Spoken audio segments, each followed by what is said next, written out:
Every 40 seconds, a person who need not die, dies of their own hand. Peace is not a flower that blossoms within you. You have to enforce it. So, did this young man die only because of nepotism?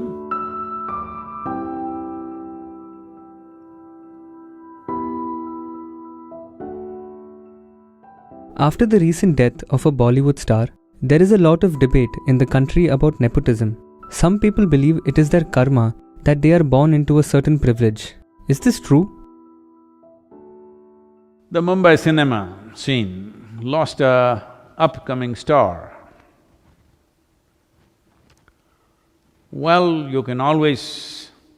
and he committed suicide.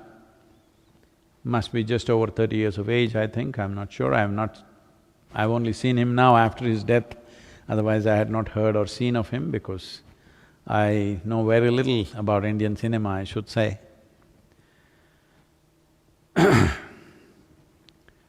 So this young man who had a one, I think, very successful movie, who is an upcoming star, people were looking at him as a promising talent. Suddenly, one morning he commits suicide, hangs himself. So kind of people are shocked. While you're particularly aiming at nepotism, well, that could also have added to things. But you must understand, every year, 800,000 people take their own life. Between 15 to 29 years of age, suicide is one of the biggest causes of death in the world. 800,000 people per year means every 40 seconds somebody is taking their own life.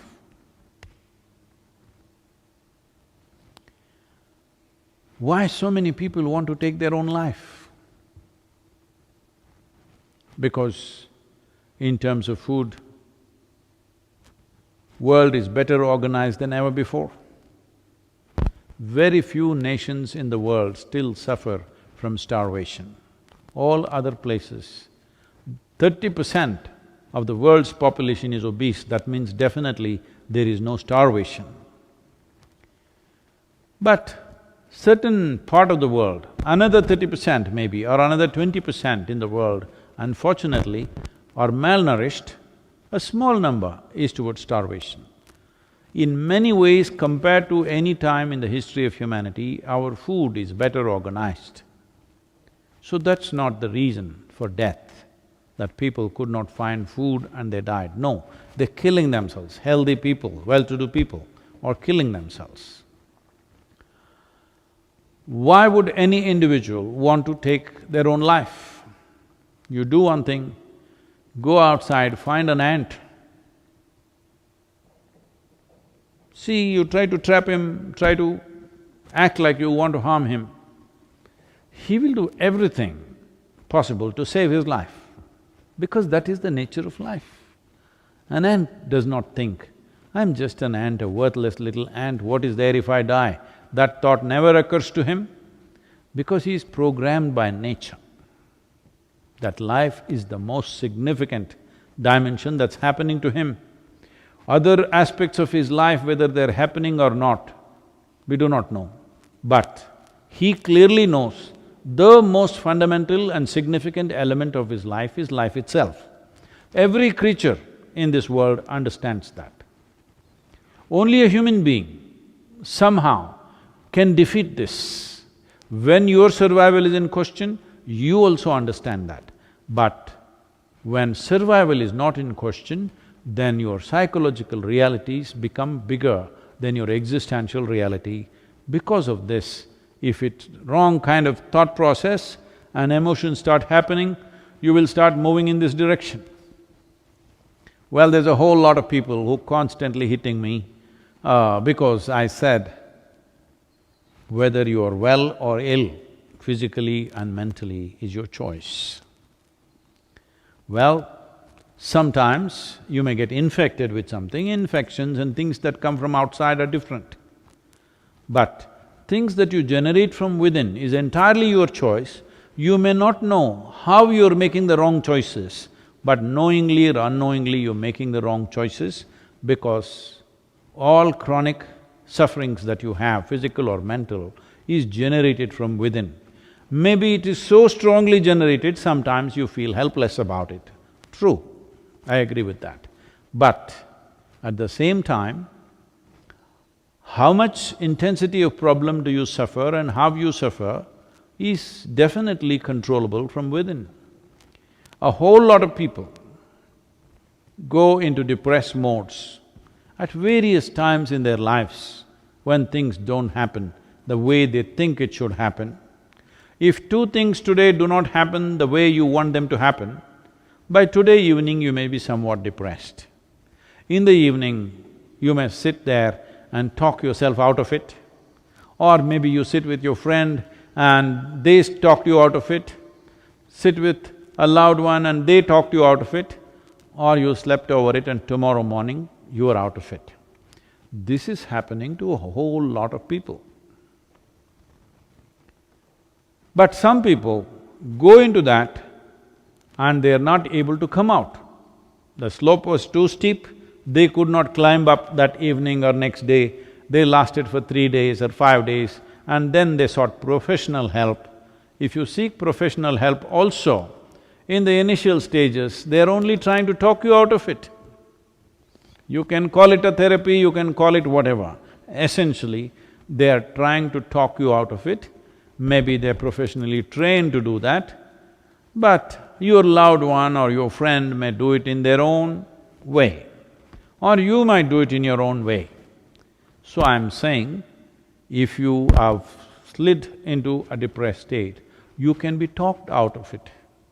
If somebody can talk you out of it, you can also talk yourself out of it. You must understand, staying sane is hard work, because going crazy is so easy. Staying sane in every kind of situation that you face is lots of work. Somebody was asking me this question about peace. Peace is not a flower that blossoms within you. You have to enforce it. You have to enforce it, you have to make sure that you're peaceful. Otherwise, when things that you don't like happen around you, if you're exposed to the world as I'm exposed, 90% of the time, things that you don't like are happening all over the damn place. So to lose your peace is very, very easy unless you learn how to enforce it. That means you've taken the faculties that you have into your hands. If your faculties of thought and emotion was in your hands, you would not go into depression. Well, why you went to depression, in what different ways circumstances pushed you into that is a questionable thing. In every family, when suicides happen, somebody will be feeling guilty about it because they think, oh, maybe I should not have said this. If I had not said this, it would have not happened. We don't know, maybe somebody else would have said it. Many parents have come to me like this, not one or two, many, where their teenage children have committed suicide just because they said something, you know. They said something little strongly at a certain moment because they're not studying properly or they're not behaving properly or one little push and they just went and took their life. Parents are living with that suffering for the rest of their lives because they keep on thinking it's because of me, I shouldn't have said it. But there is no such thing that you can say all kinds of things and nothing will happen. At one moment you say something and somebody could do this because all they needed was that little trigger. So, did this young man die only because of nepotism? I don't know. I don't know the man, but I don't think so. But did that also play a role? Possibly in his mind, because he felt he was put into an unfair level of competition. You cannot compete with somebody who are privileged, who are entitled in some way. Anyway, they will get what they have to get irrespective of their talent or their capabilities, and you have to strive maybe doubly hard. Well, that's how it is for all of us who are not born with a crown on our heads, that we always have to strive doubly hard or 10 times harder than other people. It could be because of your, because you don't have your uncle in a godfather's place, or your skin color is not right, or you don't belong to the right caste or religion. Everywhere we are facing this all the time, and every human being faces this at various levels, in different ways. Some will overcome it, some will strive and fly beyond that, some will suffer that, some unfortunately take their life, which should not happen. I would say this taking of the life is mainly because our education systems have nothing. Nothing means absolutely nothing at all in the whole process of growing up as to how a human being should handle his or her faculties, how they should address themselves. It's all about fixing the world, it's all about knowing about the galaxies out there, about every atom in the universe, all kinds of stuff, not a thing about this one. For that we are paying a price as a generation. 800,000 people, every 40 seconds, a person who need not die, dies of their own hand. This is the worst tragedy that's happening in the world, and people are expecting these numbers will rise in the next 10 years in a big way. Whatever that big way is, if 800,000 is not big enough, what is big, I don't know. This is mainly because there is no system teaching how to manage your chemistry. This is why yoga, this is why inner engineering is so significant. If you just learn to think and feel the way you want, this will not happen in your life. This should not happen in anybody's life, because as it is, it's a brief life. It's not for you to end it. Time will come for that. For all this, the fundamental thing is, you must become a blissful chemistry. If this one thing, if you work for, if you provide tools for every human being on this planet to make this happen. Now we're starting a movement in Tamil Nadu. Once this pandemic threat goes away reasonably, we will start this in village to village, town to town. The simple practice of Surya Shakti, how to manage your energies the way you want. If your energies are exuberant, you will not take your life. They've become feeble. They might not have become feeble because of physiological conditions. They've become feeble, suppressed by the weight of your psychological stuff. Because of that, energies have become feeble. If you had just learnt how to think and feel the way you want, this would never occur to you in your life. This must happen, that whether everybody will attain to their ultimate or not, we do not know. We will strive, but everybody, this much must happen, that their experience of life in whatever little things that they're doing in their life must be pleasant.